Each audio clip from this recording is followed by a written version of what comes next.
Well, so first of all, these people were not being paid like people hold Pokemon to such a high standard or in such a high regard now. But it's like if it was the 90s, you work at a card company in Washington and you're like shoveling cardboard here and there. It sounds like a fake job.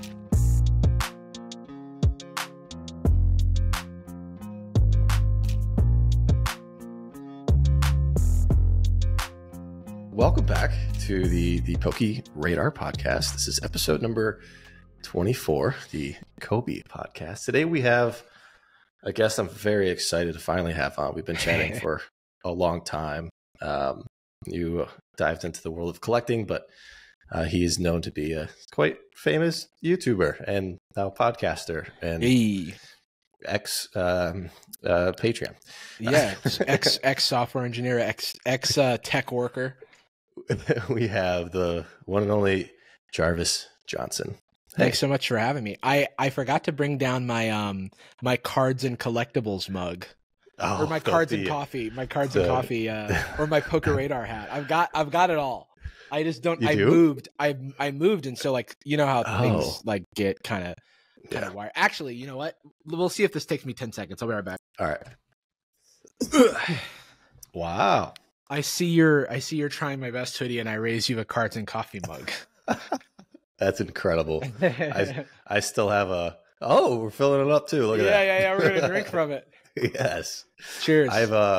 Cheers. I'm still waiting on the Mountain Valley sponsorship. Oh yeah, dude. Actually, you know what's funny? I think just from your Instagram stories, I saw that brand like at a store, and I was like, I gotta try it's this. Working. Yeah, you're influencer. They reached out. They sent me. I haven't gotten it yet, but apparently they're sending me a nice little package of something. Oh, that's awesome. We'll see where this goes. I'm very excited. Hopefully, Mountain Valley can hop on. Yeah. But you get big enough, they'll give you the mountain. You never know. I'll take the valley. Yeah. Hey. Yeah. We're not beggars can't be choosers, I guess. But this podcast is sponsored by Trying My Best TMB and Jarvis.store. I'll do it. Yeah. Jarvis Johnson Gold specifically. Specifically Jarvis Johnson Gold. We don't mess with the regular Jarvis Johnson channel. It's Jarvis Johnson store shop. It's just Jarvis.store. Jarvis.store. The .store is a big thing these days. Yeah. And I figured over. Yeah, coming from a tech background, there was like the ICANN or whatever, like announced all of these top level domains back like, I don't know, 10 years ago now. And then there was like this big thing, and then you saw everybody doing like .ly and shit like that. And there were whole startups like built around some of these TLDs. And I don't know when Store got introduced, but I'm starting to see it's got some traction. I tend to buy up little domains that are like connected to my brand just in case they'll be valuable, because a lot of the time they're not that expensive when they're like hyper specific and weird. Yeah. I need to do better about that, but I've picked up a few Radar podcast whatever's just in case I ever want to make this into something. Yeah, exactly. And you never know when you're going to use it. I personally would like to call out the owner of JarvisJohnsonMerch.com, who impersonates me and like started a spring store copying all my like merch designs. Wow. And we were able to talk to the spring people because we own all of the designs. So we were able to say, hey, this is like counterfeit product. But they still have the domain. So now it's like a shell of a website where they're like still low-key pretending to be me. Like everything is written as if I had written it or if like my management had written it. It's odd. It's odd, but I'm sure that happens to a lot of people. But it pisses me off that like when you search Jarvis Johnson merch, I still rank first, but like they were in there in the like top 5. That's very annoying. I mean, at this point, you could just AI generate it all to sound exactly like you. True. You can just steal all. There's enough content of me out there. Yeah, voiceovers too, like or full-on videos. I'm sure. But yeah, Jarvis and I, we've been friends now for a few years. Dude, yeah, it's been a few years. This is crazy. And we've actually, we've been able to hang out in person too, which is cool. Yeah. when you were looking for the merch, I think that's the same furniture. We were opening up some Yu-Gi-Oh. Yeah, actually, because this couch is now the couch we do Sad Boys on, but it was in my living room at my first apartment in LA, and I've moved 2 times since then, but I don't want to get rid of it because it's got like sentimental value. Yeah. And yeah, this used to be in my old living room, and we were cracking like Korean Yu-Gi-Oh. Yeah, like Legend of Blue Eyes back before the 25th anniversary reprints. That's right. Back when we found something cool that no one else knew about, and exactly, well, Squeaks found something cool. Squeaks found it. Yeah, shout out Squeaks. Yeah.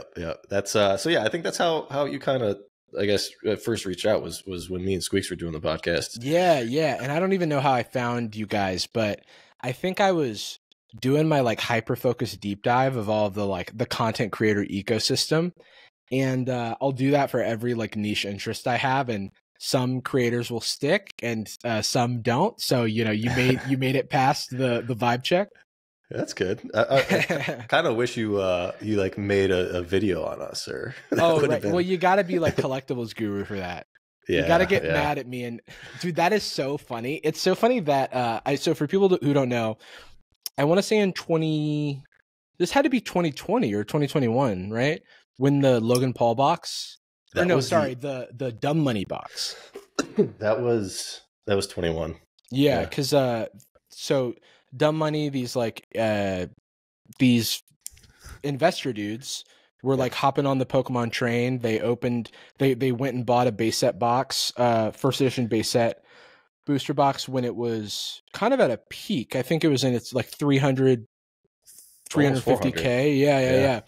And they were doing what I understand to be a charity stream. I think there was like this whole grand plan where it was going to turn it. It was like, we're going to have a big convention and it's going to be Pokemon in Vegas saves the world. Yeah, I went to it. Oh, okay.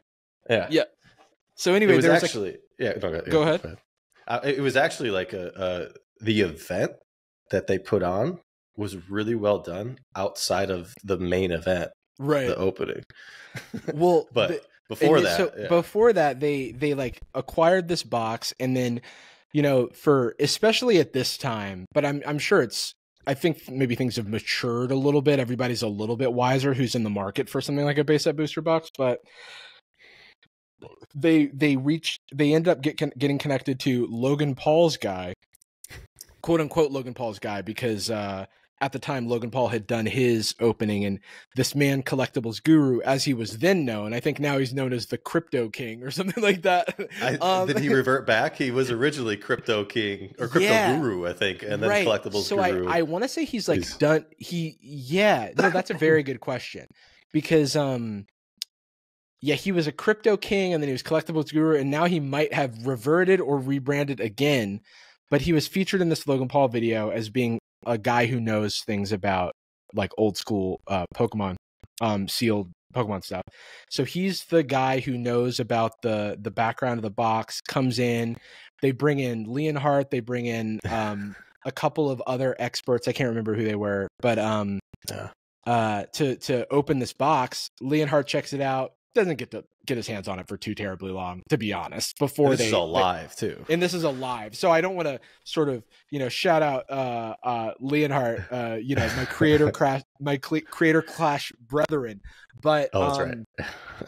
But they open the box and then immediately find out that it's like modern cards repacked into old school packs. They realize it's a reseal. It's like kind of a big balloon pop moment of like, okay, like we need to, like, there's danger out here. It's not just all sunshine and numbers go up. And from that, I made a video about that because it was the cringiest thing I've ever seen in my life. And you don't have background. Oh, you gotta watch it. He's in the background when this is all blowing up. He's on the phone yelling at somebody. No one knows who. Oh, right. I forgot about that. So then he, I made my little video where I don't even like say that he resealed the box because I don't have enough information to say something like that. Nor do I to this day think he did. It's just a matter of like, you can't purport yourself to be an expert, and you have to take some responsibility, it's like, and it's your responsibility to work back up the chain and figure out like, what happened. But anyway, a lot of egg was on Collectibles Guru's face. And then he sent me a DM and he was like, you slandered me in your video, blah, blah, blah. And then I made a follow-up video because I was trying to be nice to him, but then it was like talking to a brick wall. And at a certain point, I was like, we're in a cycle, and I was happy to keep it private until a certain point. And then I was like, you know what? I'm just going to make a video about this. And then I made a video called like Logan Paul's Pokemon guy is mad at me, which is true. And then he did another crypto scam after that. So I think yes. I think things aged well for me. I think he got embroiled with the allegedly, I guess I should say. Yeah. But he got embroiled with the oh God, what was the NFT thing where Logan Paul still hasn't paid back the people? The Crypto Zoo? Crypto Zoo. Yeah. He ended up being involved in Crypto Zoo. I was watching the CoffeeZilla video, and he's talking about allegedly the crypto wallets that allegedly, hypothetically, could have belonged to the Crypto King / collectibles guru. Gosh. And so I was like, wow, man, this guy just somehow, by hook or by crook, maybe he's just the unluckiest dude ever, keeps getting caught up in these situations. However does it happen? It's maybe incredible how people get away. Yeah. It's just the worst luck. It's amazing. He has the look. He has the personality. Yeah. It just fit in so perfectly for him to be that. Yeah, he's very like Andrew character. Tate created character. In retrospect, he's a tiny Andrew Tate. Yeah, Andrew Tate kind of came to prominence like after that and stole his whole flow. Yeah. He was like, "What do you mean? I'm supposed to be the bald alpha man." We'll have Andrew Tate on one day, and he'll be like, my inspiration was this guy, Collectibles Guru. Yeah. What you're not understanding is that when I saw Collectibles Guru, I was like, I need to start Hustlers University. That was very good. Yeah, it's a curse. So that was really so that was maybe that you started diving into, or I guess it was more like re-diving in. I actually, I have a long history with Pokemon. On stream today, I was like using the Wayback Machine and finding posts of mine from like 2009 on like forums and stuff. I actually have this. I wonder if you can look at this image with a.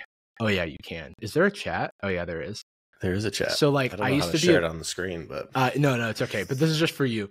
So okay. I was a member of this Pokemon fan site in like 2008, 2009 called the Palette Tribune. They had a podcast called WTBT Pokemon Radio, and this was when I was like in high school. Is this the original Pokemon podcast? This is a pretty early Pokemon podcast back in the day, and so this was primarily centered around VGC and stuff and the video games. And I, as a teenager, would sit in a chat, and I was like, ended up becoming a mod and like a member of that community. And I would like guest on their podcast. This is fan art actually that was made. I'm in like Steven Stone's like suit or whatever as the like in this fan art. And the person who made this fan art is this guy, Frank A. Carrozza, who went on to create this Cartoon Network show called The Mighty Magiswords. So, yeah, I know. So I have like Pokemon fan art of me made when I was like in high school. Yeah, it was a crazy time. So shout out those people. You're what, 30-ish? Yeah, I'm 31. You're 31. So okay, so we're same age. So you grew up all the same stuff, I guess. Yeah. So like back in the day, like my intro to Pokemon was like I can't remember which came first, if it was like Pokemon Yellow on my like Kiwi green Game Boy Color. Or no one had that. Yeah, dude. I actually have one sealed now as like a keepsake. Oh, nice. Just to like, remind me of my roots. Yeah. And then I also would go to my local Toys R Us and play in the Pokemon League, where they would like, you would have like your little league book and you would stamp it and you would fight gym leaders and stuff and you'd get badges. That was my like intro to Pokemon, both on the video game side and the TCG side. And then actually the peak of it was this stuff that I was just telling you about, the Palette Tribune. I was listening on stream to like the podcast. I found it on the Internet Archive. And it's like, you can still listen to 17-year-old Jarvis explain EV training on like a podcast, like EV training and IVs and stuff. Yeah. But cause this is like Diamond and Pearl times, but but I think I fell out of the card game, then a little bit got back into it then. But then when I went to college, left everything at home. I was like, I'm going to be a responsible college student. I'm not taking my DS. Still biggest mistake of my life, because I think my DS got lost and a lot of my stuff got tossed away. Yeah. And so I should have kept it close to the chest. But I kind of had my little, in college, I was trying to focus on my studies, eventually did get back into the games, and again, a little bit into the card game,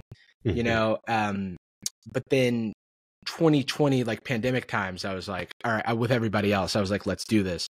Okay. So I made that video just because it was like something I was paying attention to from a hobby standpoint, that I was like, this story is wacky enough that it could actually like work on like a wider platform. Because that's always the struggle with content. It's like like you're trying to balance, like, is my audience even gonna know what is going on? Can I sell the story? What do you consider yourself? Are you a comedian? I guess so. Yeah. Like that's the pool I would put you in. Yeah. With the type of content you make. I think it's a little bit like it's like hard for me sometimes to call myself a comedian, but I aim to make comedy. Right. But and your variety of what you make is just like literally anything and everything. So well, that's the thing. It's like, as long as it's relatable enough. Yeah, it's like this weird thing where there's like little niches. Like I started out making vlogs about my life as a software engineer in Silicon Valley, but then I like sort of pivoted into, like, I had a video go viral about life hacks, and so then it was like, okay, I can make videos about life hacks and that hits this audience. And then it was like a long process of trying to widen that pie to getting people to care about more things. And now it's like, if I can, my last video on my main channel was a video where I spent a week in the metaverse, and that like I watched that one. Yeah, that was a while ago. That was a while ago. I had a surgery recently, so I just I haven't been working, but that it's like, it's really, really hard to define the brand in terms of like what's going to work. It's one of those things, and I'm trying to do this now that I work with more people, and especially with the podcast, I'm trying to like share my own knowledge and experience. And there is still a part of me that's like, I can tell like what's going to work and what isn't, but it's hard for me to put it into words. But then like on my second channel, it's just like, I find weird stuff on the internet and I like make jokes about it. And that's at its core what I'm doing in all of my videos, be it like an old Disney movie or like Judge Steve Harvey or like a weird cringy like Pokemon thing. The through line is like, here's a weird thing I found that's funny that you should care about. Yeah, and then let's talk about it. that metaverse. Yeah, I'm just remembering all the clips, the basketball. Dude. Man. The leaderboard of all that. That was a great time. But I mean, is that a big influence of like, I mean, the people around you too, like Curtis, he started his own. Oh yeah. Unrelated, right? Actually unrelated, but, shout out Curtis, another Pokemon fan. Yes. What I will say though, is like when I made that video, it was cool because I was able to talk to, I think I found out about the Dumb Money stream from Ruxin. I want to say. Oh. Shout out Ruxin34. Yes. And who's maybe my first buddy in like the content creator card space. And, we still talk pretty much every day. Yeah. And then it was also like, I shouted out Pokerev at the end of that video, and he had like 70,000 subscribers. So I feel like I was still pretty early to the Pokerev train. Yeah. But yeah, no, it was cool for me because I love to disguise my hobbies as my job and as work. So now I can be like, hey, I'm the YouTube guy. Anyway, you guys want to talk about Pokemon cards, or like, you guys want to hang out? Maybe I don't have any other friends who are into this, so maybe we can chat about it. It's like that kind of thing. Yeah. That's what I'm doing now with like podcasting stuff. I'm just finding people to talk about podcasting conversations and all that stuff. It's the same exact thing. So yeah, I mean that's what I kind of figured Yu-Gi-Oh kind of always seemed like your biggest interest to me. I think Yu-Gi-Oh! In terms of my like resurgence. So like Pokemon, for example, playing the game. I played the game when I was young, but then I graduated to Yu-Gi-Oh! You know, Yeah, like in middle school, I was going to. I think it closed. Someone told me it closed, but next to the Toys R Us near the Oaks Mall in Gainesville, Florida, there was this comic book store called Mega Comics and Games. And I would go there and I would play in the Yu-Gi-Oh tournaments against like University of Florida students and get my ass kicked as like an 11-year-old. But it like builds character, you know? Yeah, sure. And my mom would sit next to me while I like had someone crush me with their like gravity bind deck. And I was working on my like Hayabusa Night beatdown. But that was like my and then I graduated further to Magic in high school, and then I like played Magic for a bit. And so when coming back to things, I think I first discovered, I want to say it was like I probably found like Simply Unlucky or something, and I'd watch a few videos there, and I found Leonhardt and I watched a few videos there.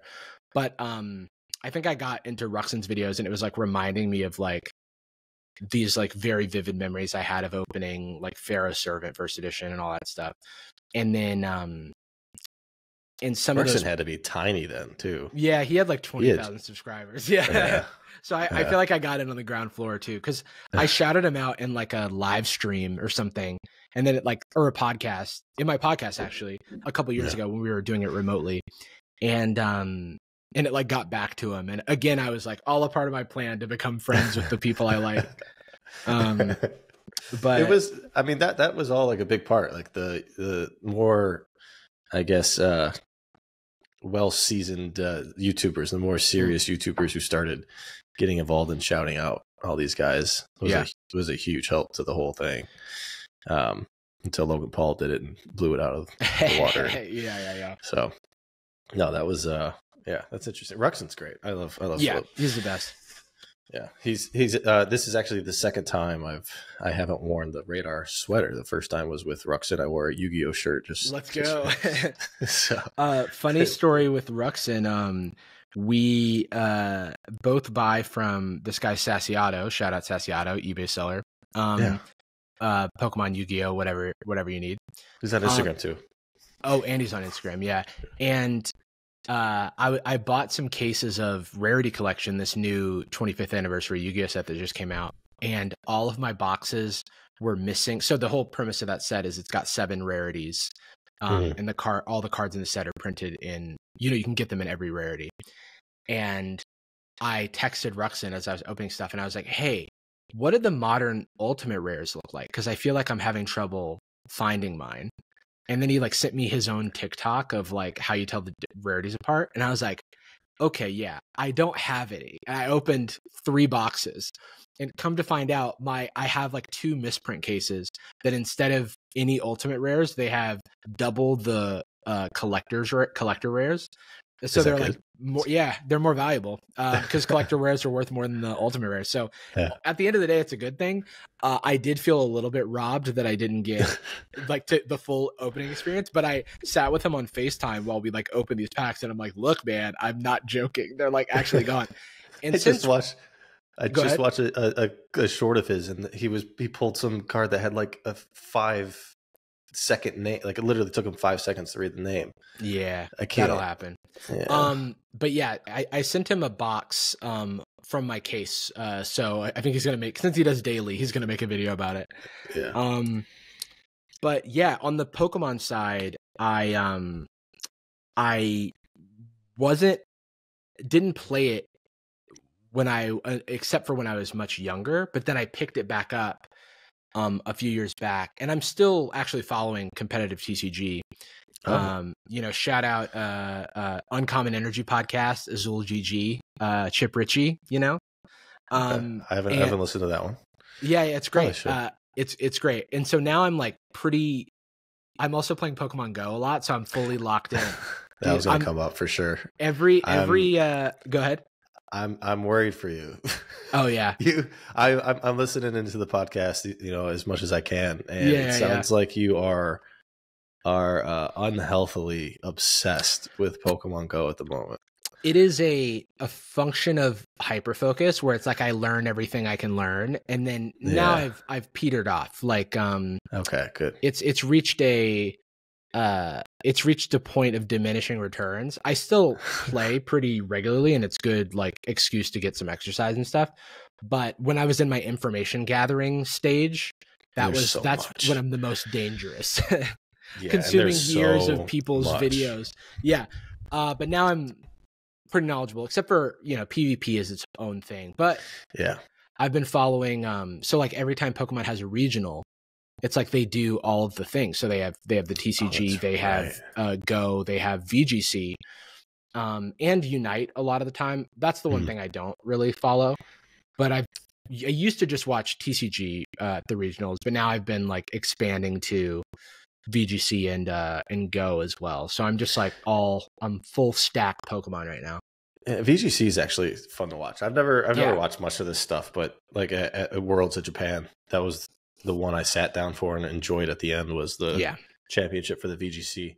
I didn't know fully what was going on, but it was much more exciting, fan reactions and all that.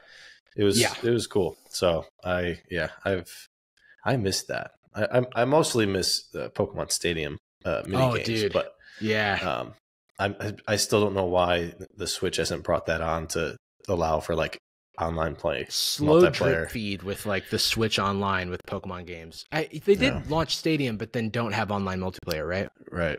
Yeah. They just they give you like this Vine to work with, and then Vine. Never heard of it. How'd you get your start? And like they just don't branch it off because like even like Pokemon Snap, the second one, they could have done some awesome multiplayer competitive type thing to it, and they just that game I thought was so beautiful. I think the other thing with Pokemon is like when I stream on Twitch, whenever there's a new Pokemon game out, it's like the only way I get super tired streaming for like 2 hours, 3 hours. But when like Legends Arceus came out, I streamed for like 26 hours over 2 days. Like I streamed 13 hours, one stream, 13 hours, the other stream, finished the game. I'm like, I don't know what it is with Pokemon games. I just have infinite energy to do it. Very immersive. Yeah. It's great. It's like a little bit, channel your childhood. It's also like I get to educate my chat who doesn't know anything about Pokemon. A lot of times, like now there's more, I get DMs every day that's like, oh, you got me back into X, Y, or Z. But that's super fun.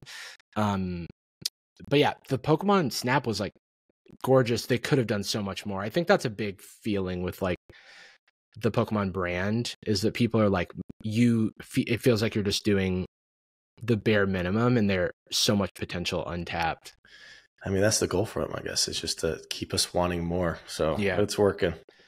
It's I'm hoping to get a tour of their office one of these days. Now that I'm working. I live like a couple blocks away from them. Oh, really? Is this in like Seattle area? Yeah, in Bellevue. Bellevue, just east of Seattle. Microsoft land. Yeah, Microsoft land, and it's Microsoft, TikTok, Facebook, Amazon, Costco. Okay, that's one I haven't heard. I interviewed. I stayed in Bellevue when I interviewed at Microsoft.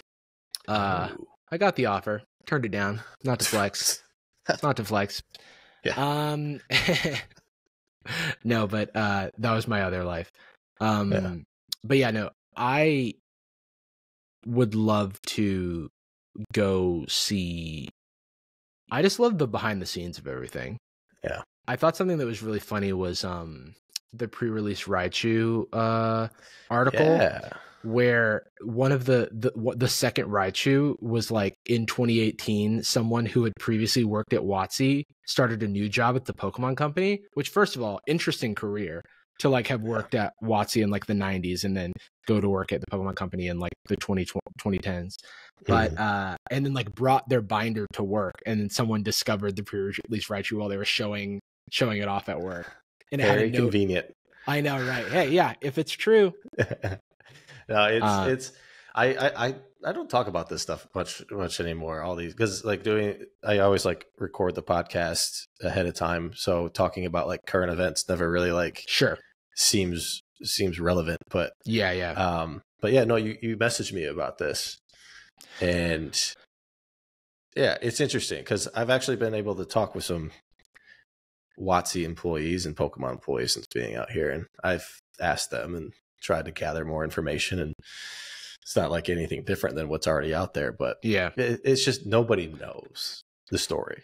The cards are real, I think. Yeah, I think so too. I mean, I believe, I think there's lots of CGC memes, which are, it's their fault. Yeah, they deserve them, I guess. It is their fault, 100%. Yeah. But the I have no reason to believe that the logic internal to the basically the stuff that they said they did and the graphs and stuff, I have no reason to believe that that's fabricated. It seems like this is a plausible way that you would verify that this stamp is the same stamp as was on the Clefable card, for example. But yeah, to the point about no one really knows, it's so funny because in a way, I think it's nice that, so first of all, if these people were not being paid people hold Pokemon to such a high standard or in such a high regard now, but it's if it was the 90s, you work at a card company in Washington and you're shoveling cardboard here and there, it sounds like a fake job. And it sounds like you may as well be, I feel like there's a lot of overlap between I work in the manufacture of board games. You know what I mean? That's like in terms of the machines used and stuff like that. So it's what we now hold it as oh my God, you worked at this place. And there's they were not getting paid a ton of money. The fact that someone could take a keepsake from work that they later make 10 grand on, good. You weren't being paid enough to begin with. You know what I mean? Good for you to see some sort of financial upside, because it's not like they were revenue sharing the biggest media property as it's on its up and up. And then everybody's probably stressed out to meeting crazy deadlines and demand. Yeah. And the thing, it was probably a bit unethical to take stuff that wasn't supposed to be leaked, but it was worth nothing then. Yeah, true. There weren't rules in place probably because it was a new company. Yeah. It was being printed to oblivion. It was, that's the other thing people need to be really careful about with this card is there could be a ton of copies. Yep. That sheet that they showed with the Clefable and Raichu next to each other, it makes a great story for why this is a thing. But there's not a chance that was the sheet that was used for these. They used the whole Raichu sheet. 100%. I was so confused as to in what universe would you use that sheet to mass manufacture something. Especially the Clefable. If you're going to mass manufacture a Clefable, you're not going to do one per sheet. No, exactly. Yeah, that's what I'm saying. It's that would be the most wasteful thing ever. Yeah. So and it's not we know they were cutting corners, literally, with the cutting process. It was so uncontrolled too. That was being done by the printing facility, not by Wizards. Right. So how the printing facility people could have just printed their own and done as much as they wanted, and they wouldn't have known. It's the story is completely unverifiable. Yeah. Putting any sort of fact in the number of copies and how it was done and even who was there. Yeah. It doesn't really matter because nobody truly knows. Exactly. I think for me, the only thing that kind of holds water is okay, we can look real hard with tools at the card stock, and we can be this is consistent card stock with these other cards that were manufactured at the time. We can do some science to the metals on the stamp and say, hey, these are the same composition of metals. So cool. It's a real card. But like you said, who knows? It's on one hand, it's these could be the few that weren't destroyed. On the other hand, there could be more that got lost to the sands of time. There's just no way of knowing. I think it's the same for some of those, any contest cards really, because it's we distributed these contest winners, these cards. You know what I mean? Yeah. It's they gotta be lying around. All the trophies. There's so many extra copies. We see them.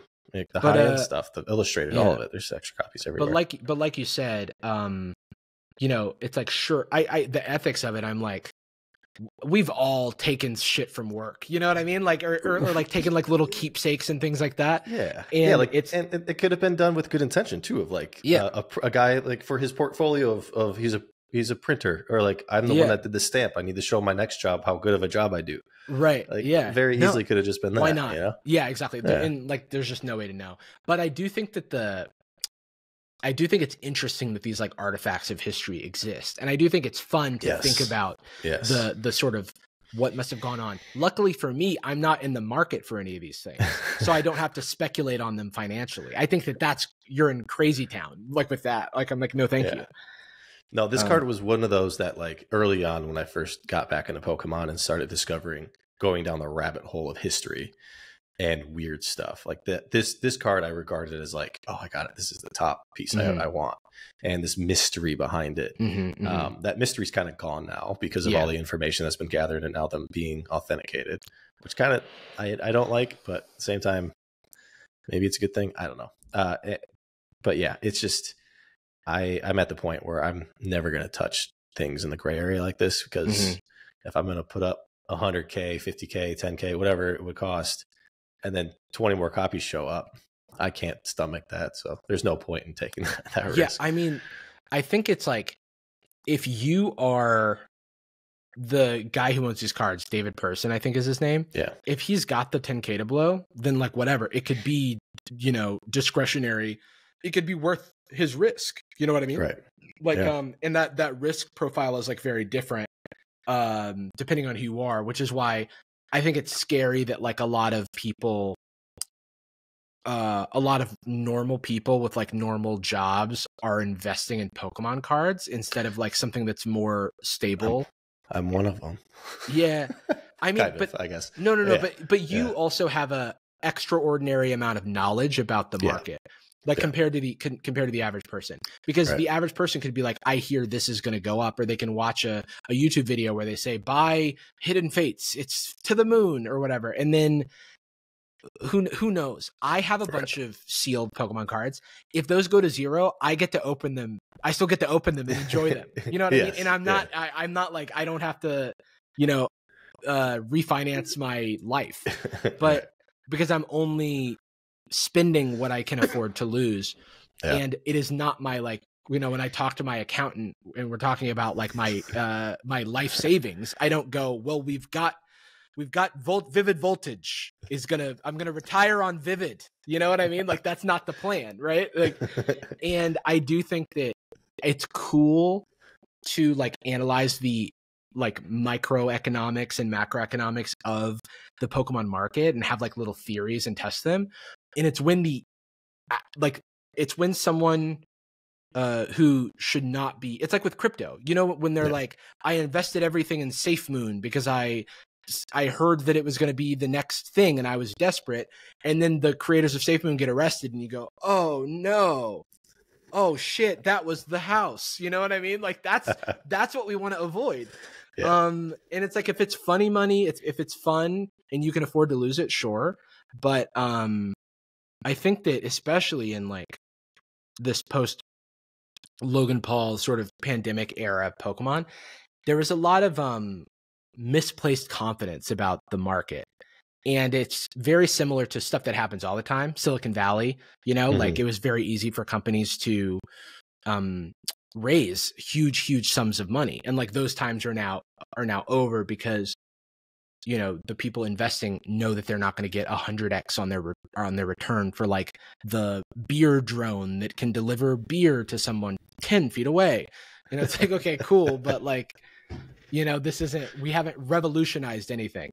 Right. We're still living off that high though. Like we were saying before we started, like there's so much confidence still on, what'd you say? Misplaced confidence. In the market. Cause there's so many people that hit big in their own, I guess, all relative to themselves. They hit big. So they either made a YouTube channel because they had the opportunity to talk about it and try to build something out of it, open up a store, started streaming on whatever live shopping network they could get a contract with. And are pretending that this is their life for the next 40 years and they're going to welcome to the rich. Poke Zone. I'm going to be opening 9,000 packs of Scarlet and Violet base set. You can bid now at $4.50 a pack. And it's like, okay. I mean, I don't knock the hustle for anyone, but I'm also like, I'm like, people are like sort of routing their lives like it's the gold rush, you know, like the actual gold rush. Yeah. And I want it to end well for everybody. I don't want to see anybody, you know, losing anything that's, you know, like losing their livelihoods. Never want to see that. That's like the worst thing imaginable. Wouldn't wish it on my worst enemy.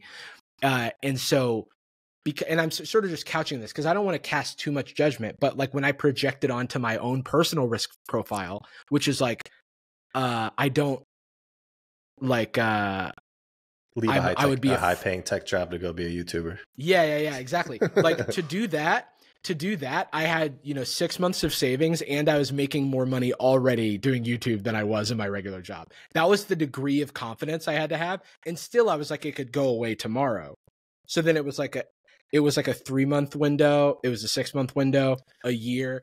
There was still an open like opportunity for me to go back to my old job. Not everybody has that. You know what I mean? Where like I had every possible safety net. And then I had safety to take the leap. And similarly, yeah, it's a great point that you bring up. When people are like, you've got to grind for this. You've got to have no backup plan. A backup plan makes you weak. I'm like, that is terrifying language because not everybody, you know, it's like not everybody can afford to lose everything. People are coming from different backgrounds. So you have to know yourself, like what happens if everything goes to zero? What happens if I was wrong? You know what I mean? If everyone was just high on their own supply and the amount of times a Charizard card was supposed to go to 10K or whatever, and it probably will never see that value ever in the history of the world, you know? And it's like so many speculative videos about the next big, okay, but guys, this Charizard's shiny. And it's like it's like better than the other Charizard that's shiny. And who knows if they'll ever print it again because it was short printed. They're printing more. Oh no, they're printing it to death. It's $1 now. You can buy all of the Charizards for $1. Shit. You know what I mean? Like, I want to pay you to make a video on this stuff just for me to watch. I know, dude. It's like I don't have anybody to talk about this stuff with, so I think it's just like my own little thoughts that I'm kicking around. It's hilarious. I mean, the card party, you're like, why does everybody have these ridiculous names in Pokemon? Oh, it's like it reminds me of how like dogs will be named like Spot or like I don't know a dog name, but then a cat will be named Mr. Fuzzlebottoms, something like that. I'm like, dude, that's awesome. I want in on that. Yeah, it's an odd group of people that jump into this. It's gotten way crazier at these events. I know you don't go to any of them other than like your I went to Card Party. I went to at TwitchCon. I went to the Pokemon meetup. I met Twice Baked Jake there. He was very nice. What? He came up to me recently. Yeah, and I was like, "That's very nice." I by the way, wait, explain this Pokemon. Okay, sorry, no, good. Oh, it was like like they had these like little breakout meetups for different niches and different fandoms, and so there was like an hour that was like at the convention center where it was a bunch of people in a room. And it was just Pokemon, you guys figure it out. And then there were a few people going around doing cards, filming their little like pack opening videos. Like I got asked by a guy, you guys crack packs? Funniest question I've ever been asked in my life. Hey, you guys crack packs? I was like, you got into this yesterday. Like that is like the way you were. Yes, I will open your Obsidian Flames pack on camera for you. Yes, please give it to me. But no, I mean, I again can't knock the hustle, and I love the passion that everybody has for Pokemon, and it's exciting to get to share in that passion with everyone. And so I don't want any of my sort of like flippant statements to be seen as anything other than I want everyone to be safe and make sure you're taking on as much risk as you can, only as much risk as you can handle. Yeah, no, but there's just a lot of humor behind the words of Jarvis. It's just how I talk. But it's funny. I mean, like I also, I'm right there with you on a lot of that stuff. And that's part of it. It's like I buy things all the time related to Pokemon that I'm like, I don't know that I need this. I don't know that there's a real reason other than curiosity to have this. Why did I buy the Pokemon Classic Collection? You know what I mean? The like $400 product. Yeah. Who is that for? It's only for me. It's only for someone who could burn $400 to have a momentary experience of nostalgia and look at a special holographic version of a card that I played with as a child. Let's go, dude. Let's go. Exactly. There it is. I'll never use the board. I'll never use the other things that come. It's cool. I mean, like, and I'm extremely fortunate to be able to play around in this hobby and like, and make friends and, you know, like open up packs, and it's all like so fun to take part in. But, I think it's worth everybody like not betting the house on the ponies, you know, when it comes to when it comes to Pokemon stuff, especially modern. Yeah, it's a great hobby. It's a great side business if you treat it with a lot of discipline. Yeah, because it could quickly go south. I could have bought a house at this point. I could have set myself up pretty well, but I have terrible habits. It's a hobby that changed my life financially, but also ruined my life financially at the same time. So it's so tricky too, because I mean, especially when you have so many connections and so much knowledge, you're still, I don't want to say gambling, but like, I guess even a expert gambler is still gambling. You know what I mean? Like those people who like have made tens of millions of dollars and have like suites that one in guy's Vegas. Name? I think we're thinking of the same guy with all the tattoos. All the tattoos, yep. I think his name's like Mickey or something like that. Yeah. something like that. But like even those guys at the end of the day are gambling. And I'm not to decide if the Pokemon market is stable enough to be called an investment. But I think that fundamentally it has more going for it than something like crypto, because there is the use is that you actually own the thing, and there is actually historically people have loved owning the thing and playing with the thing. Yeah, there's even 30 outside years of history. Yeah, there's 30 years of history, and there's generations upon generations of kids who, you know, there are kids who are growing up now who are going to be like, Gen 9's the best generation, don't at me on like whatever Twitter is in 15 years. And everybody's going to be like, these kids, they don't understand. Back in the day, we just had Bulbasaur. And that's going to be equally valid. You know, it's like, we will never hear the end of, I got out of it after the first 150. They got too weird with the designs. My least favorite opinion ever. It's just like, get a new personality.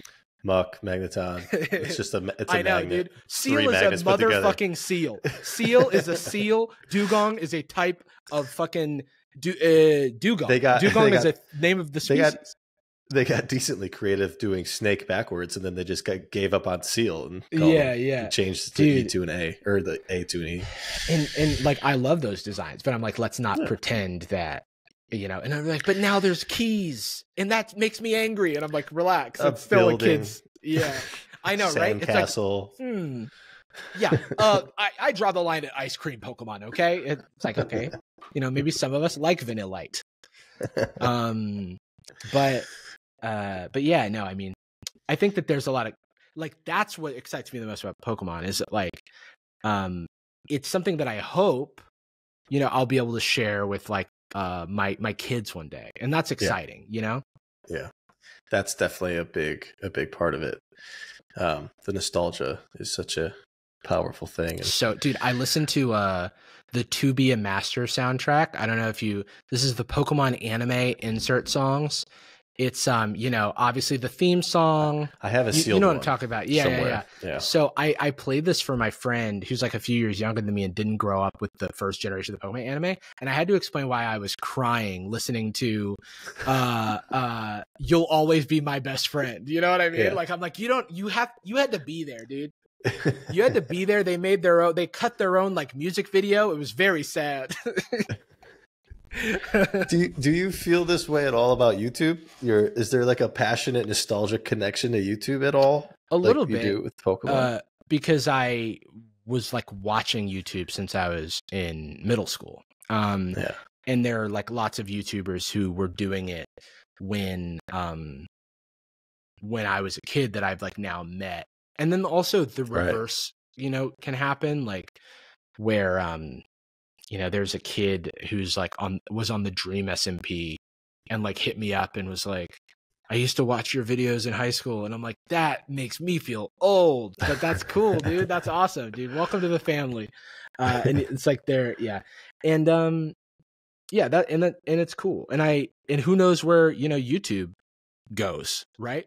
I have a degree in computer science. I can get another job if I need to. You think so? Do you think at this point you could go back and get? I do think I could, yeah, but I don't think I need to, which is good. But well, let's say you do. Would it be based off, like, do you think you'd get the job because of who you are now, or because of the computer science experience? Depends on, how long have you been separated? I've been 4 years that I've been full time.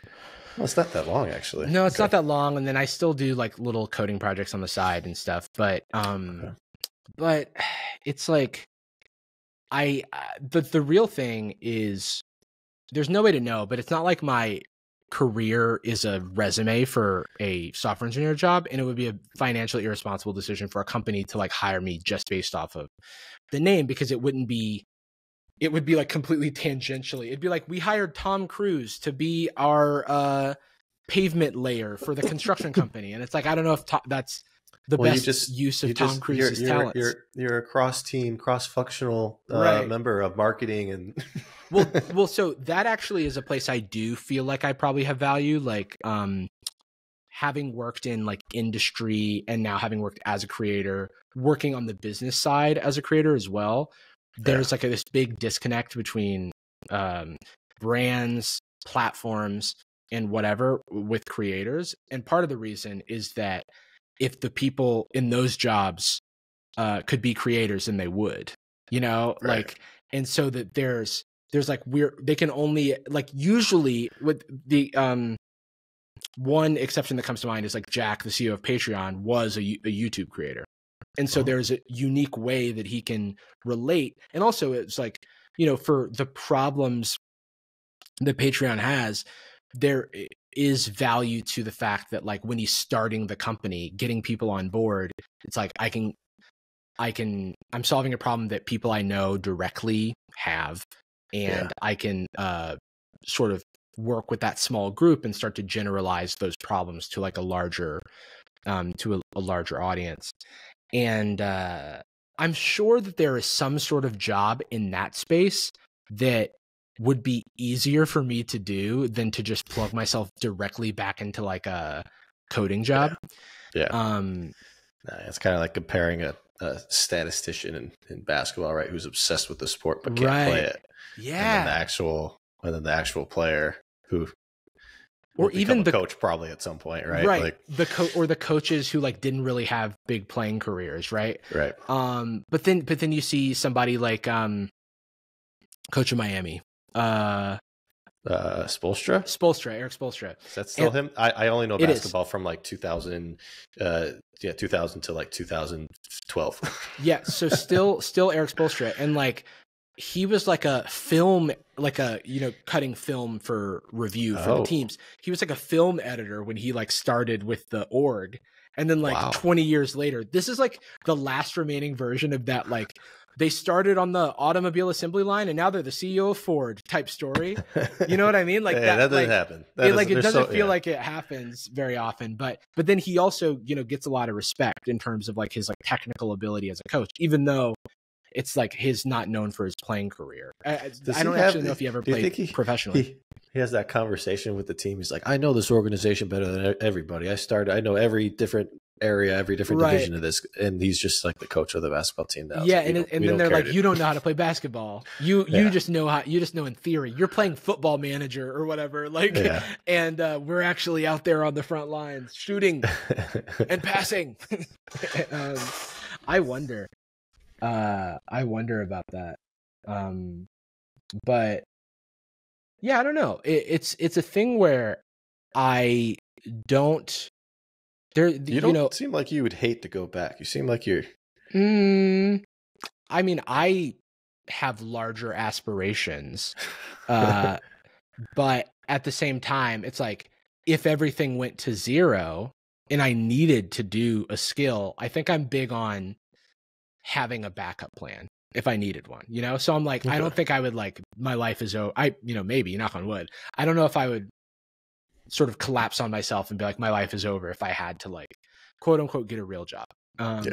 Though, it's like, I also want to, as I say that in a self-deprecating way, I want to give credit to the fact that like, I'm just goofing about myself and, like it is like a real career, being a creator, and there's real like, work and skills. Like there's a lot of transferred skills that I use. Like I was an engineering manager at Patreon before I became a creator, and like getting management training and reading management books and stuff like that has made it a lot easier, and practicing delegating my job as an individual contributor, writing code. And like I was a senior software engineer or whatever, so I was just like I was trusted to do like architecting of like code and different projects and figuring out how the team is going to break this down into bite-sized chunks. Then going into the manager role where I'm not directly contributing code, but I need to understand how that process happens, and then also work on developing the careers of the individuals who work as the like programmers on my team or the engineers on my team. And there's analogs to that. It's like as a YouTuber, you're like, okay, I learned all this stuff about the camera, and I learned stuff all about the cinematography, and then I do the editing myself, and I figure out how to edit sound, and it's like by hook or by crook, you've got to like solve these problems. And all of these things are fields in and of itself. Like I live in Hollywood, so it's like the industry of, you can find somebody who went to school for like lighting a specific type of scene, you know what I mean? And that's great. Like every kind of job has infinite granularity. And then the problem is, if you want to multiply yourself and multiply your impact, this is like kind of how it's talked about in the like management circles, then you have to learn to delegate. And delegating as a creator is, I think a lot of creators are allergic to it, because they're like, I have my own special way of doing things, and there's no way that someone else can replicate my thing. And while I empathize and I felt those feelings myself, it's also true that someone can, and someone can probably do it better than you. But you have to have patience and the ability to communicate creatively. Like I need to be able to explain to someone how to do the thing the way I would do it. And that is a completely separate skill from doing it yourself. Right. That's the point I'm at right now. I started the podcast again almost 6 months ago now, and congrats. It's been great.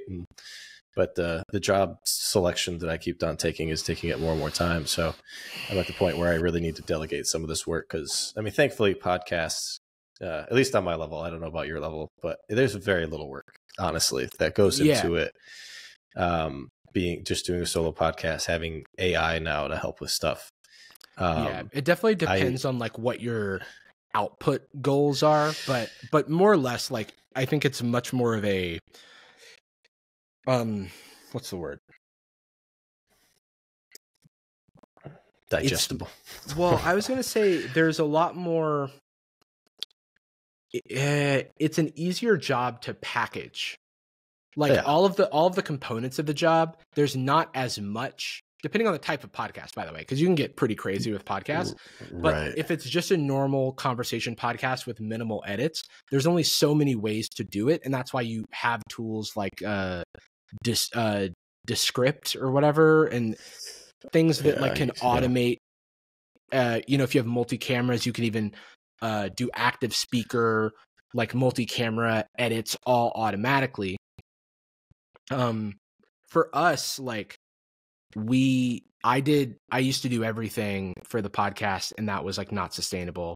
But then we hired a producer, and it was like the best decision ever, because it just so happened that I was doing a friend's podcast, and their roommate was like producing the podcast for free, running cameras, lights, like doing all that stuff, doing the edit, doing the publishing. And I was like, hey, do you also want to do this for money? Basically, I was like, oh, you've got this skill set and you're good at it. And I like how you're taking care of everything. I would like someone to take care of everything for me. And I just want to show up and like talk on the camera or talk on the mic.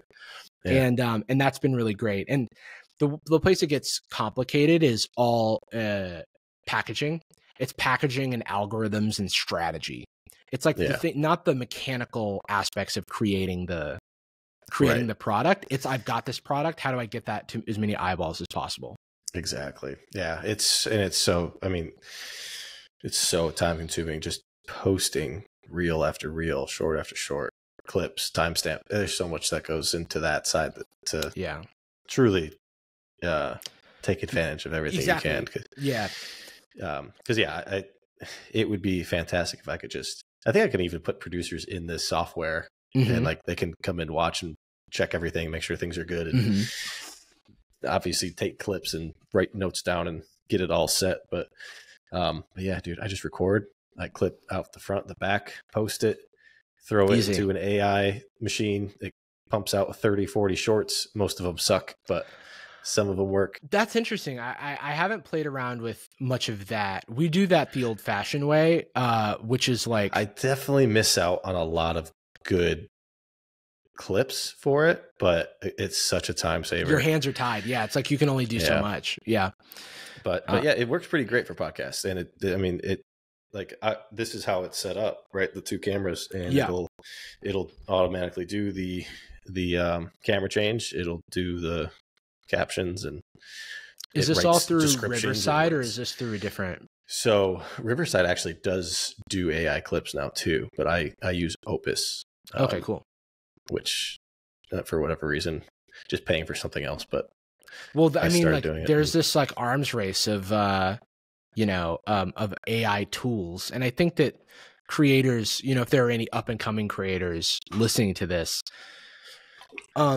I think the best application of AI in this space is tools to augment your own abilities as an individual, right? Like, not to replace you as an artist, but to make it so that, you can, do more, right? Like, instead of cutting each of your blades of grass individually, you can have a machine like, cut them. And it's like, sure, it's like a little bit harder to maneuver it around or whatever. You can't get as fine of a specific job, but what you trade in that fidelity, you get in the mass, amount of ground that you can cover. And like, that metaphor like translates to a lot of these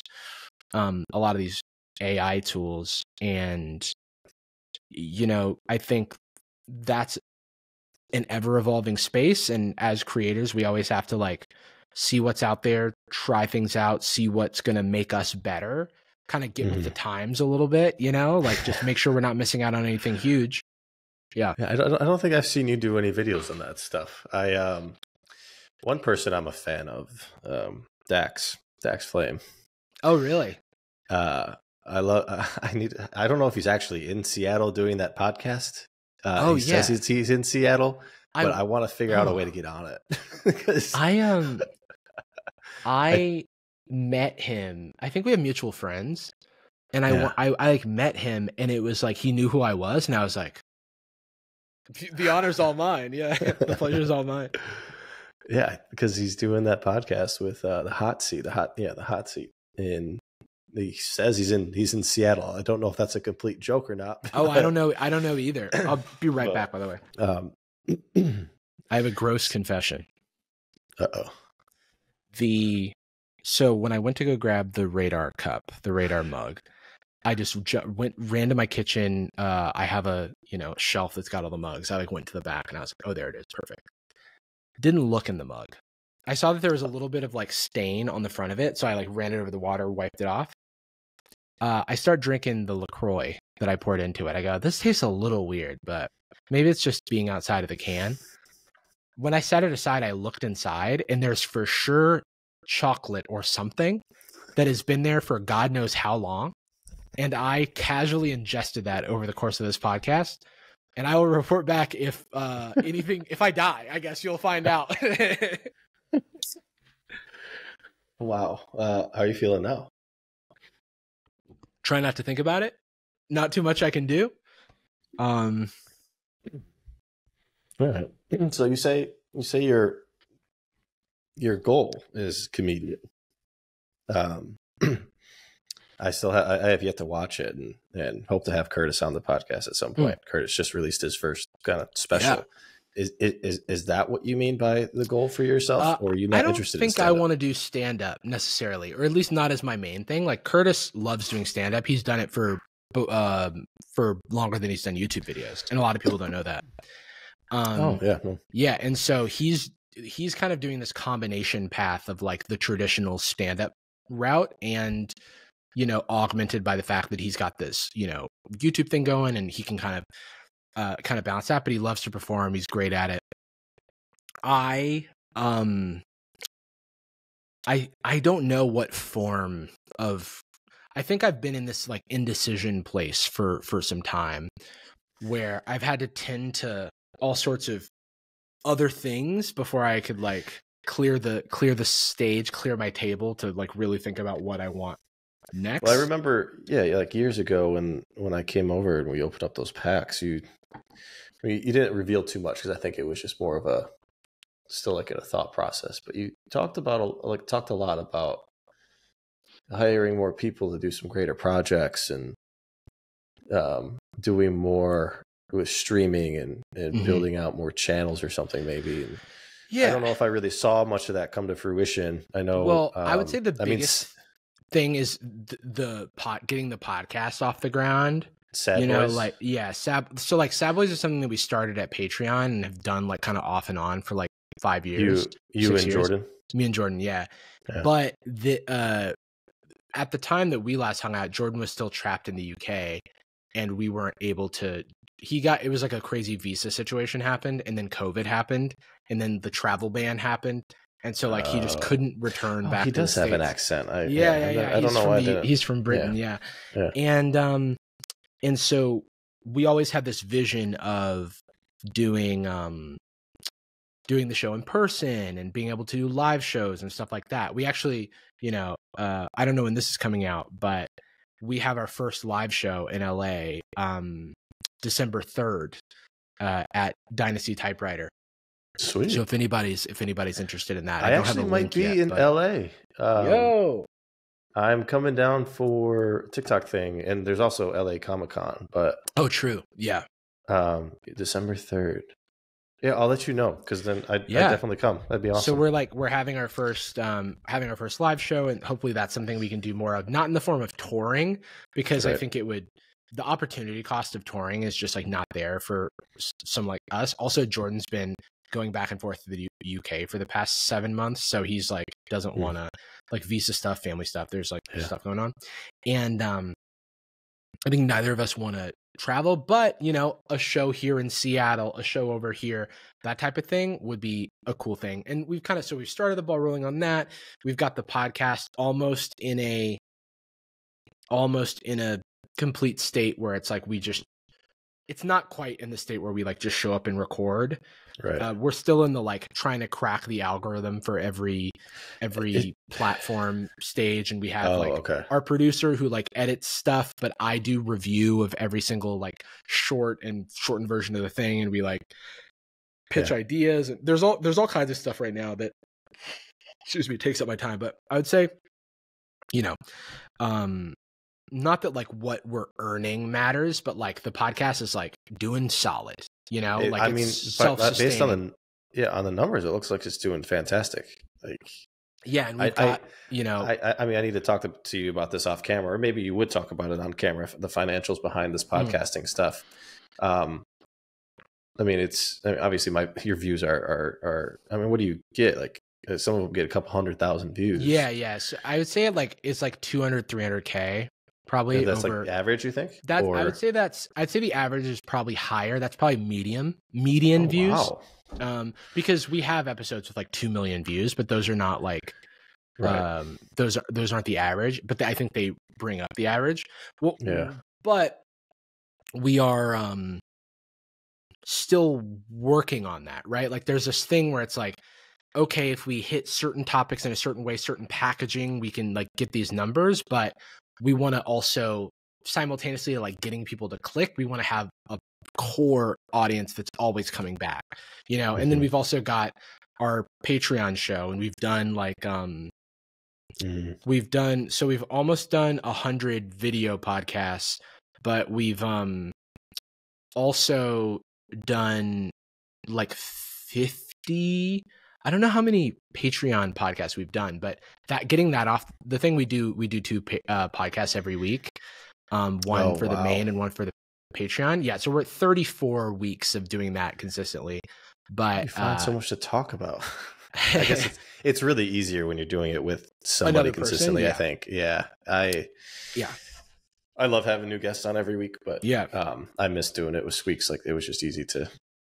We just chat. You know? How is he? Like, I haven't caught up with him recently, but he's fantastic. What's he mainly doing these days?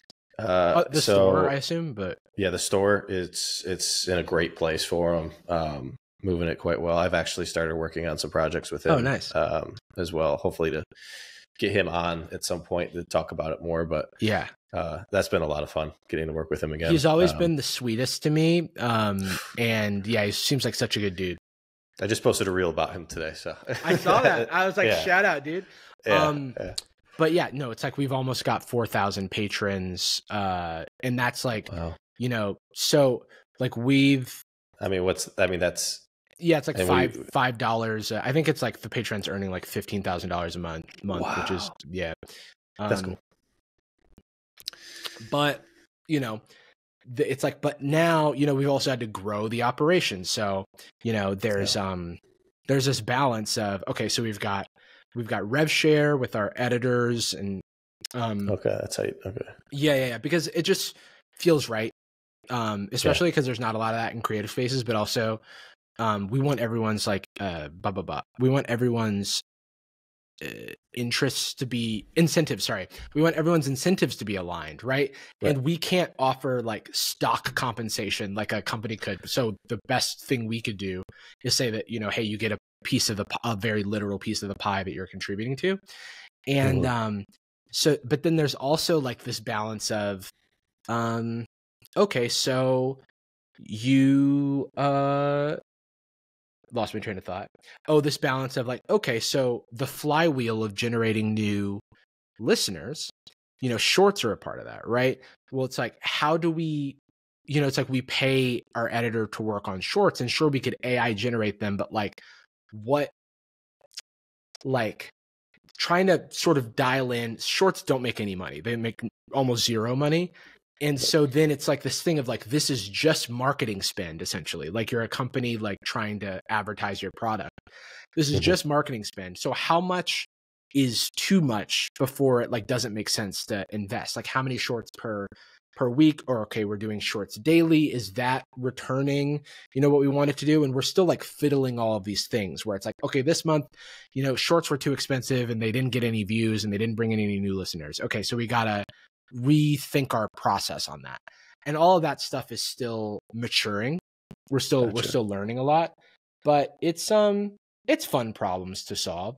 And then as for like how we have stuff to talk about, well, one, we have everybody pitching in ideas. We've got our producer pitching in, we've got editors pitching in, you know, me and Jordan are pitching in, and then I've started experimenting with hiring researchers to put together stuff for just across all of my channels and currently I think it's like something that's really a good idea, but not something that I've fine-tuned because I don't have a high hit rate with like the stuff that the researchers come back with. But I do think that it's like, okay, we just need to fine-tune this or figure out how to, it's something. There's something here. Yeah.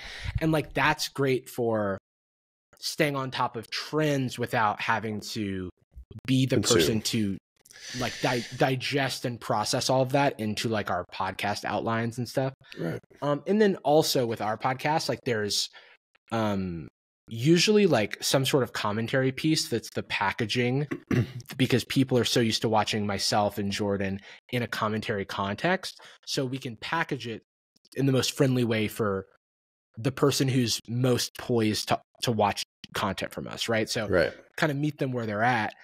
But then other than that, piece, which is like, can get cut out into its own thing, and that can like earn revenue on like a highlights channel. But also, a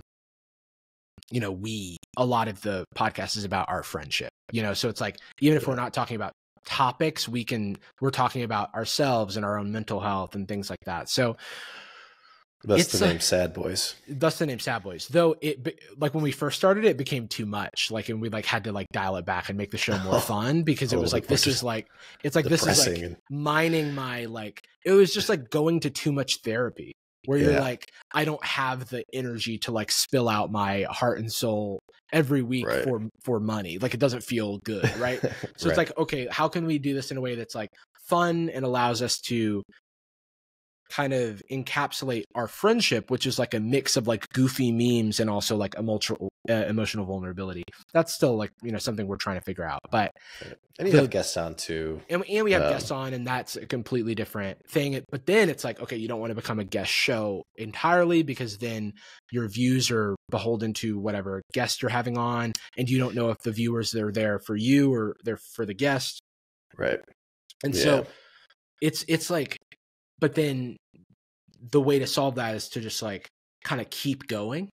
Cause Joe Rogan, like, this is no statement about Joe Rogan's content, but I will say, no one started watching Joe Rogan just for, like, a big percentage of his audience up front was not there to be like, I love Fear Factor, dude. I love his stand up. I just want to hear what this guy has to say, Yeah. But like over a long enough period of time, people become like, they start coming for him. And then there's the piece of the pie that's like the core listeners, and then there's the piece of the pie that's potential listeners that are coming in just for the guest. And that like will always kind of be a thing.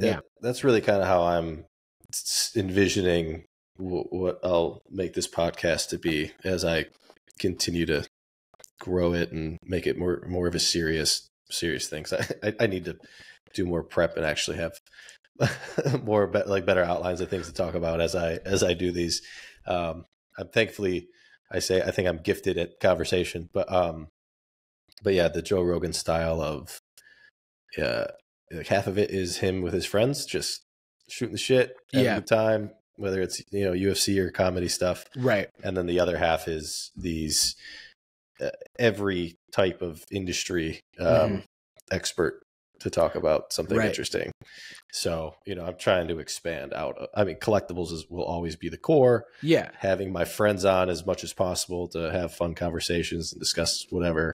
But I'm going to be branching out to industry leads within, I guess, collectibles to start, and then hopefully greater outside of that. I mean, I mean, you're a friend, but I also kind of consider this a stretch beyond for just sure. The collectibles, right? Because I don't even lean into, this is like one of the things for me that's tricky is that collectibles is like a hobby of mine, but I don't think I talk about it much in my content. Like sometimes it'll align, or sometimes like, my contact at the Pokemon company will like send me the new box or whatever, and I'll open it on stream. But secretly they don't know that I also bought cases of it to put away, for like a rainy day, or I opened more packs, cause I'm not trying to, I also don't want to be like, you have to, I think I'm so afraid of doing the stonksification of everything that, I'll keep it a little closer to the chest. Yeah. I mean, that's definitely, that's thoughtful. Good thing to think. But I just have other stuff going on anyway too, I think and hope that at this point, the outside of Justin Bieber maybe or something opening up Pokemon, there's not too much stonking effect from. Yeah, I think nowadays for sure. But I guess it's like, I remember there was a lot of talk maybe a couple of years ago where, like YouTubers would make a video that's like, invest in this card, invest in the Illustrator Charizard. It'll be the thing. This contest winner. I don't know if those are $1 yet, but I've got a handful of them. But that type of thing where it has an impact Like, I think I would just be worried about the fact if I ever said, and also I don't want to ruin anything for myself. If I said like, hey, this is my new favorite thing, right. You know, like I worried about that for Curtis when he did, because he's been a huge fan of Digimon stuff. Yes. When he like made a video about it, I like knew that he had been going for this you know, they have the gold stamp cards that are that are serialized. Inside of the new cards. No, this is the old school. They're the equivalent. It's not Topps that makes them, but you know the Pokemon Topps art cards. Yeah, like it's like the Digimon equivalent of those. And there's some rare there's 100 gold stamp cards of each card, and there's not a huge market for them because not a lot of people know they exist. And like the few that you look up on eBay has someone listing them for like 15 grand or something like that, which is just like a fake number because it's Tyrannomon for 175 grand. Yeah, exactly. and so and like Curtis, I think in a video, I know he pulled one. Like he was buying all these boxes and he eventually like pulled one. And it's like one of his like prized possessions. It's like he's never going to sell that, and he's really just collecting this because it's fun. And I'm like, when you talk about this though, there's a chance that more people get into it, and it just makes it more expensive for you to continue doing it. So it's really surprising how when Dragon Ball Z Score, as small of an influencer that I was in the card space, I talked about it, and sure, maybe it wasn't me, but I'm pretty sure talking about it got the 5 people riled up who enjoy it to buy more, and it raised the prices of everything. Well, I'll tell you, I really wanted to collect Dragon Ball Z Score, but it was always so expensive for what you get. And I was like, man, if this was just a little bit, you know, it's not even like, you know, like Pokemon, like in 2018 or whatever, 2016, you could still buy retro stuff for like pretty low prices. Like Score is like way beyond that. So you didn't even feel like you had a chance of getting in, you know, at a point where it was like fun you could actually buy product and open it. It was like, I got to make a real financial decision if I'm going to buy this fucking Cell Saga box. And it's not even fun to open because you need to open 10 boxes to hit the one card, the one ultra rare you want. I have so many boxes, and I can't open them because I just know it's such a waste. Yeah, no, that's like that chance of pulling the Charizard is just not there. It's just idiotic. So I'm just gonna sit on it forever and enjoy looking at it. On my deathbed, though, those things are all getting opened up. Yes, absolutely. Hopefully, there's enough of a nest egg for my family and loved ones that I can have my last hurrah and see what's behind door number 1. You know, it's gonna be $100,000 worth of boxes opened up and left with $300 of cards. Exactly. How it should be, dude. I'm like, there's like, I hate, that's one thing I hate about collecting vintage, because for modern, I can have this loop of I open as much as I feel like of the modern set, and I get tired of it, and then I put the rest away, and I don't have the desire to pull because I feel like I got the pulls that I wanted to. I got to experience opening the set. I'll never have that for any of the vintage stuff because it's too goddamn expensive for that to be possible. So every little like sort of taste of the vintage stuff I have, it's like, well, maybe this has something in it, and this could be it. Like I have it never goes away, man. I pulled the first Ed Charizard, the base set first Ed Charizard. Yeah, dude, that's crazy. I want to pull another one. Like it doesn't go away for that stuff. I have a guaranteed shadowless blister, and I'm like, this may as well not be in my house. Like I should put this away somewhere because there's not going to be anything in here. It's going to be $10 worth of cards. Yeah. In the slight chance of, it's like the small percentage chance that you get a pull, the small percentage chance that it's gradable and doesn't have some sort of severe defects. And then the small chance that it actually gets the grade, and the small chance that the market is in any way favorable. Right. So it's just like the only problem with any of that is that the price tag on the start of it is really expensive, because I don't have a problem with it being worthless. I just have a problem that it like exists as an asset class in a small way. I'm like, oh man, but if, you know, people are like, oh, but I want the prices to go down, so I would buy them all, and then no one actually buys them all when the price goes down, I would be the one buying them all. Yeah.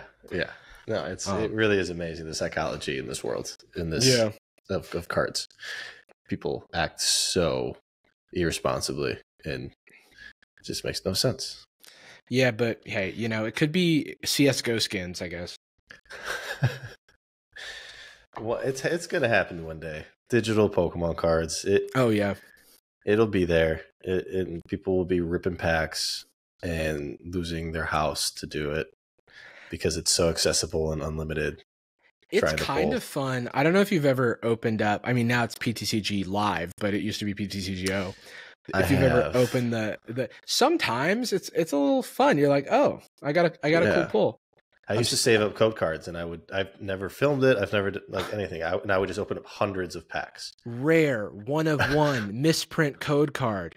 Ooh, they forgot to stamp it. Ooh, starting price $100,000.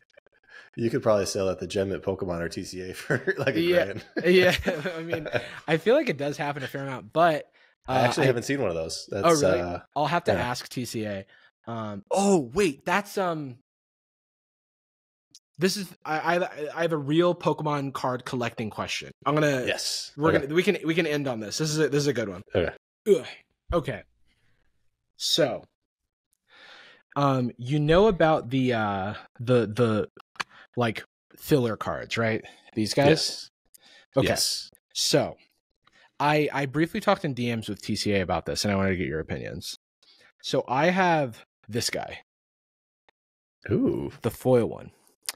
And a couple swirls on the border, it says that it's EX era, and there is not a single card in the EX era that has this foil pattern that I know of. That has this foil pattern in a yellow border, I should say.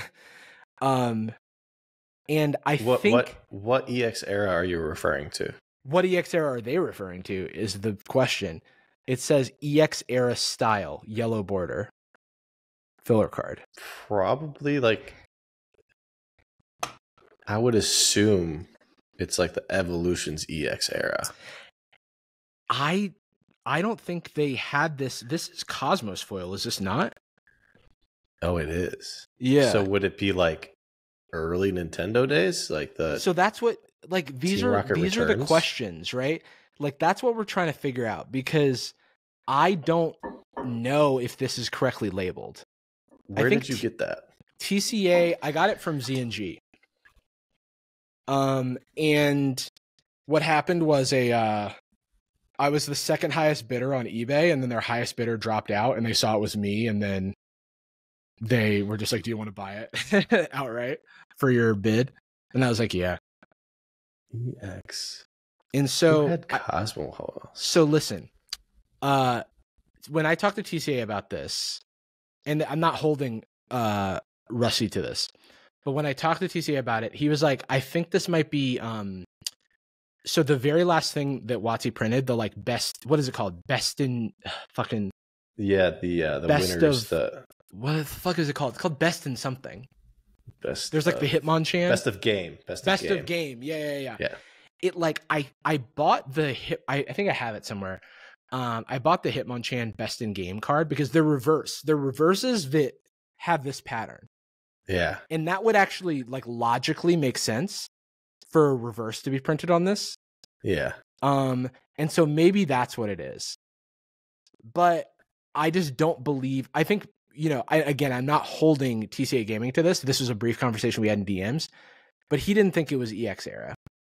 And so I'm asking the listeners of this podcast if you have any insight into what era this card is from. Very interesting. Yeah, I think it's cool. It is. Yeah, it's nice. I like mysteries like that. Yeah, a little mystery, and it's like I have it, you know, with it was with this. Like they got these from the same guy, and they were just separate listings, and I bought. And that's his WotC style. It does. Keen observer. So that's why I'm like, I think this is I think this is WotC. Yeah. And if it is, then I think its value is a lot higher than if it's EX.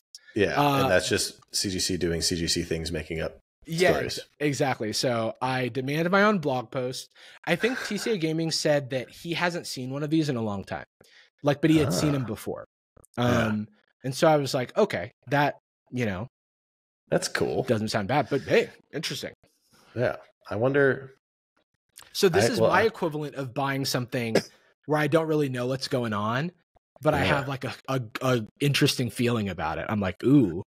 Yeah, you could just make up your own story when you're ready to sell it. I actually was at the factory when I was 3 years old, and the CEO of Wizard of the Coast at the time handed this to me and said, "You one day will become a great Pokemon trainer."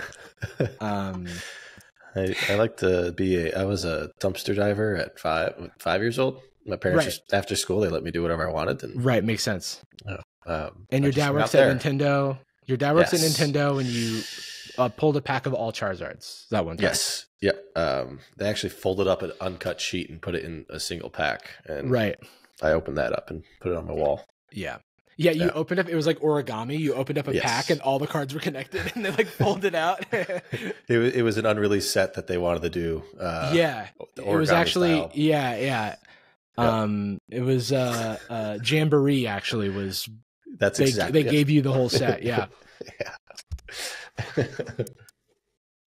All right. So just to end things off here, how's life? What's going on outside of the Pokemon YouTube? Life is good. I actually, to get candid, and I could go into detail about this after the pod, but I had some personal stuff happen recently that is like a bummer. And so things are a little bit of a bummer right now for me personally, but I've got, I've got a lot of good people around me, and just navigating through it as everyone would. It's normal stuff. Okay. And any goals for you? Do you have any collection goals? Do you have any?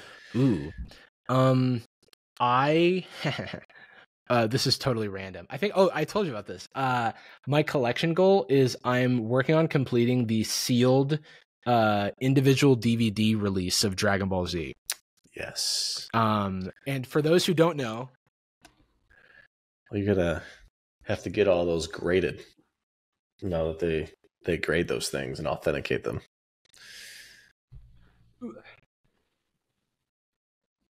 Have you? Are you gonna grade any of these? So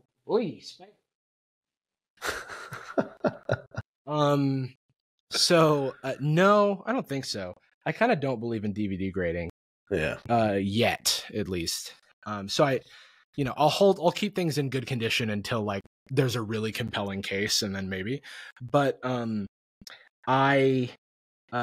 context, Dragon Ball Z, hugely famous anime, had a very tumultuous release in the early 2000s.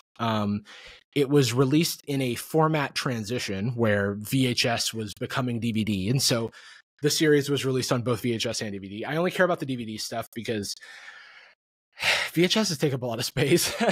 And I at like 13 years old or something like that, got a DVD player for a birthday, and with it I got like a Kid Buu Saga DVD. And that was like my favorite thing to watch for a long time. And they did this thing where I want to show you. The VHS ones are cool because they all, match up and make a picture and all that. They do. They do take up a lot of space. All right, cool. So this is a good example. So like you going through FYE. Yeah, exactly. So it's like, this is like these are the ones that are like maybe $2 or $3 worth. Like, but I just like prowl on eBay, but it's like cool to get them. So this is like would be at FYE at the mall or whatever when I was a kid. And it only has 3 episodes on it, which is an insane thing because you're asking kids to buy like this fucking 300 episode anime, 3 episodes at a time. It's like 1,000, I thought. No. Dragon Ball Z is 291 episodes, 276 in the dub, 291 in the full unedited release. And hey, look, I'm a collector. What can I say? Buy 100 DVDs to watch the whole. Well, that's basically the thing. It's like they release them in these big box sets, and then there's really interesting side effects. Wait, now I'm like show and tell. I think I may have something. Yes, I like this. This is gonna pay off. I promise. All right. Again, there's no other place for me to talk about this. So, so one thing that's cool is that they release these in box sets. I have a couple of the box sets sealed, which is like pretty sick. Those look so cool. Yeah. These are definitely cool. Like some of these items are like, it's one of those things where who knows how many are around, but they are. I do think it's, one would agree that it's probably hard to find them fucking sealed. Who would keep a DVD set sealed? Pete Davidson is into this stuff now. He's buying I guess so. But there's also like various rarities. So like Cell Games was the last thing that was released. Not rarities like built in, but like just in how fucked up the release was. Right. One of my favorite release oddities is that there's a tape. There's a couple of times that this happened, but there's this one tape that was right when Trunks arrives. Goku's on Yardrat or whatever. He's on his way back. And they, for whatever reason, in the VHS tape, they had it's where the driving episode happens, the like Goku and Piccolo. So there's this, which is like Prelude to Terror. This is very sick, by the way, Trunks. And then it's got like 3 episodes on it. And then what comes after this is the driving episodes. And there's a VHS tape that has like 2 episodes on it, which is a crime. So it has not 3 episodes on it, but 2 now. And one of them is a driving episode. Another one is like, I don't know, some other filler episode. And that was never released on DVD. And the reason is because they just reprinted Prelude to Terror instead and put 5 episodes on it. So actually, this one with the 5 episodes is quite rare compared to. That's the best bang for your buck. So like this, you can find for like $100. I got it in a collection. I like lucked out, but this one's like $10 sealed. Like because most of these are $10 because who fucking cares? It's DVDs. But the connection I have to it is that I actually, when I was in high school, would go on eBay and buy with like spare like $5 here, $4 there, these DVDs. And I had like started completing the collection and specifically this release, which is why I care about this release at all. And when I went to college, similar to my DS and some other stuff, all my stuff got lost. So I was like, oh, it would be cool to like sort of recomplete this collection. And I ended up getting lucky with a few sealed finds. So I'm like, I know I can do it unsealed, but I was like, it'd be even like more baller to have it sealed. And so that's why all of these are these are all duplicates. Like I just have like, cause sometimes you buy DVD bundles for like $15 and cause you need one of the DVDs inside of it and you end up getting like fucking, like just a bunch of extra, like the amount of Kid Buu. Oh, actually this is the exact DVD. This is the exact DVD that I got for a birthday gift. That's sick. So yeah, I've even got VHS tapes, but those are from my actual childhood. Some of those did survive.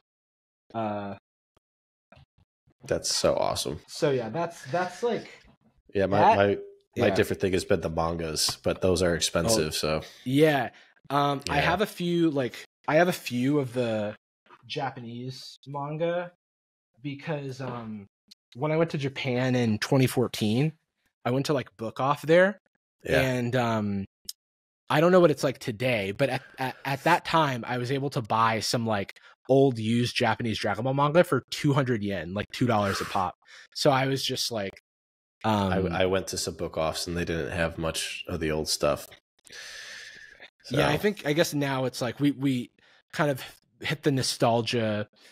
Everybody got like super nostalgic. I'm not gonna torture you by running to my bookshelf to go grab one. Oh, but I don't have to because I got one right here. Yes, the Jump Comics. Yeah. So check it out. Book Off for 260 yen. Wow. Yeah. I wonder if that's like one of the original prints. That's the thing I would not know how to test. I've got some the Daisenshu, the like encyclopedias. There's 7 of them. Only one was released. The first is an art book. The rest of them have interviews and encyclopedic information. The art book was the only one that was released in America by Viz. And but I have the full Japanese set. Not that it's like it matters, but I did buy it in Japan. I like was going to bookstores and like looking for it, and it was just at the time like I guess it was just like a different time. It was 10 years ago now. Yeah, that's what I was going around Japan when I was there for Worlds, trying to find the original Shonen Jumps, and I ended up buying fake ones on eBay, not knowing because I didn't do enough research. But do you know about my Shonen Jump collection, right? No, dude, I have like the whole American Shonen Jump collection from one of the few surviving things from when I was. All right, I'll do it. Got like Demon Slayer. Like I've got. I mean, this one's new. That's sick. I had to buy One Punch Man, but I don't want to look for it. A lot of these are new. Like this is the first Chainsaw Man, and then this was an older one. The first appearance of Yugi. Oh, that's awesome. That's awesome to see sealed too. Jujutsu. Well, they're not sealed. They're just wrapped. Just rewrapped. So these are like my actual. I just grabbed a handful and I had to I just had to paint my wall, and so I moved things off. But anyway, this is like these are just like American Shonen Jump prints. So this is April 2008. Let's see if I can get my face out of the thing. It's like that's April 2008. But I actually have the very first release over there somewhere. This is August 2003, but these are like actually like my own collection. And cool. when I got them again, I went through and there were 17 cards that were in the back of Shonen Jumps that I never peeled off the thing. And so there was all these random Yu-Gi-Oh promo cards and like some Naruto, some of the Naruto cards. Like it was crazy. That's awesome. I don't know how rare those are. I don't think, at least going off of the Yu-Gi-Oh stuff, not very. So I didn't place too much. Yeah. Like, Blue Dragon, the Akira Toriyama did the art for it. It was a collab, I think, with the same devs that did Dragon Quest. And Akira Toriyama, like a new IP, kind of didn't go anywhere, but they made a Blue Dragon card game, and there was like a Blue Dragon card in the back of one of these Shonen Jumps too. I want to say Blue Dragon. I think that's what it's called. Yeah, there's so much. Like, I'm so interested in collecting so much more. Going to Japan was devastating for my financials. But dude, I haven't been back in a long time, or since COVID, I guess. The last time I went was for work, which is like the dream. I got an email from YouTube that was like, "Do you want to give a talk to some YouTube execs in Tokyo?" And I was like, I'm already there. Tell me where I need to be. But that was 2019. Yeah. And it was nice. Yeah, I'm trying to go again soon. Now that I'm as close as possible, I think, in the US to get there. Yeah, I need to go just to play Pokemon Go there, just because it's such a good place to play. Well, I think they do a big Seattle. I think there's a big Seattle event every year with Pokemon Go. Yeah, there's the leaks or their fests or league championships or something. I don't know. Yeah. There's a few things. What am I getting from Hong Kong? Maybe it's, I don't know. Anyway, that's all right. Well, that's fun. That's a great collection goal to go after. Yeah. That's a lot of fun. I've got a little spreadsheet, and there's a few more that are like annoying to get. And to be honest, I fell off, so I haven't even been checking my email, my eBay email alerts for my searches in the morning. But we'll get back at it. I've got I think I've got like 95% of the collection finished. Yeah, that's cool. Yeah. Well, good. Awesome. Well, Jarvis, thanks for coming on. I know this was a long time waiting, so I appreciate dude, my pleasure. You hopping on. It's great to finally get to chat with you. Yeah, absolutely. Let me know about, or I'll let you know about December 3rd if I'm in the area. Oh, yeah, for sure. That'd be awesome. So, thanks again for coming on, and we'll talk soon. All right, and audience, tell me what's going on with that filler card if you know. Yes, we can figure that out. Yeah, we gotta get to solve the case. send me some pictures too. I want to take it. Sure, yeah.